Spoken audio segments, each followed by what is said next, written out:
na, iba na talaga ang panahon ngayon. Minsan mainit, minsan malamig. Kaya nga nakakabilib yung mga kasambahay nating food vendor. Wala na ng umaraw, hindi pa rin sila mapigilan sa pagtitinda. Siyempre, kailangan nilang dumiskarte. Alam mo naman, sa hirap ng buhay ngayon, kailangan ng pera ng pamilya. Kaya tunghayan natin ngayon kung paano nila niraraos ang kanilang hanap buhay. Dito lang sa Diskarteng Pinoy! Sa pabago-bagong klima ngayon, maraming sakit ang naglalabasan.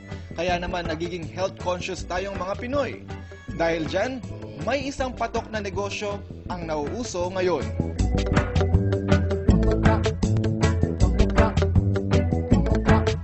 Ito ang pagtitinda ng mga prutas on the go. Ang pagtitinda ng prutas sa sidewalk ay advantage para sa mga Pinoy na nagtatrabaho at kailangan ng madaliang food service.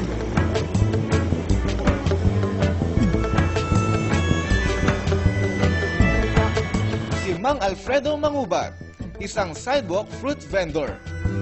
Alamin natin ang kanyang diskarte pagdating sa pagtitinda ng kanyang produkto.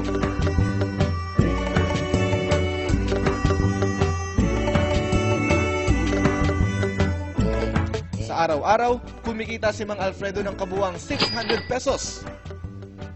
At 400 pesos ang kanyang neto. Kung maubos lang, 600 yung gross tubo.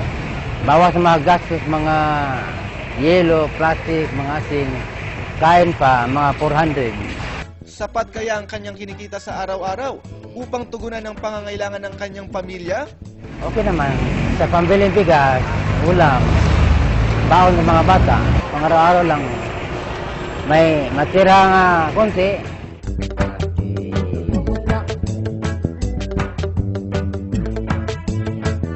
Sa sipag at diskarte, dyan ang si Mang Alfredo. Kaya isa siyang tunay na madiskarteng Pinoy. Ako po si Alfredo Mangubat. Bida sa negosyo, bida sa pagkasinso, bida Pinoy.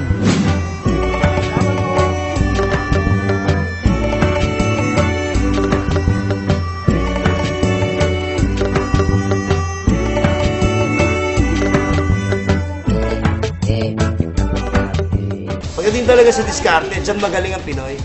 Bahagi kasi ng puhunan ng sipag at tiyaga para makaraos sa araw-araw at makasunod sa buhay. Kaya minsan, hindi kailangan ng pinag-aralan. Sabi nga nila, diskarte lang yan. Kaya para sa iba't ibang diskarte ng pangkabuhayan, Abangan ang mga susunod na practical tips and advice mula sa mga diskarte sa negosyo dito lang sa Diskarteng Pinoy! Bida Pinoy!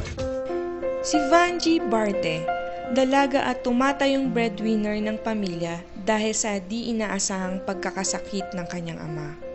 Nagtrabaho sa isang pabrika sa Valenzuela, ngunit di sapat ang kinikita kaya't naisip niya na mangupahan ng isang maliit na bahay sa Marilao, Bulacan at nagsimula ng isang maliit na negosyo sa pananahi.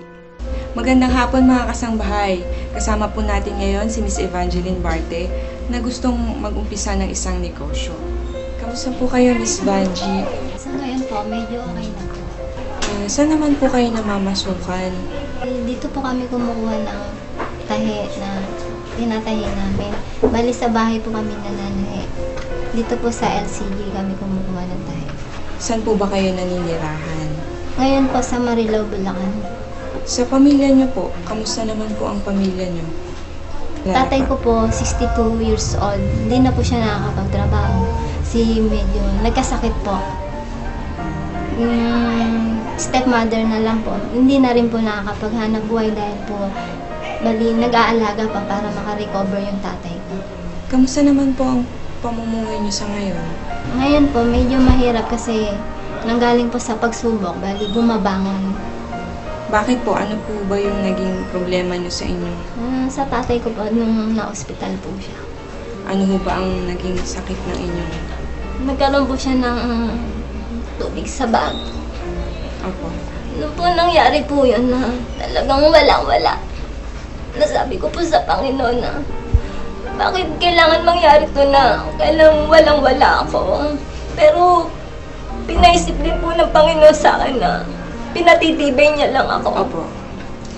Bali, ito po ngayon, bound po sa utang, pero medyo bumabangon dahil po sa negosyo na naumpisahan po namin. Naisip po namin na magnegosyo na lang tayo kaysa yung namamasukan tayo.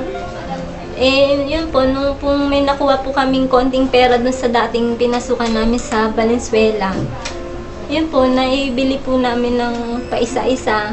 Makina. Opo, tas meron po kaming inutang na para makabili pa ng isa pang makina. Yun po. Ang galing niyo naman. Ano po ba sa ngayon ang inyong pangangailangan?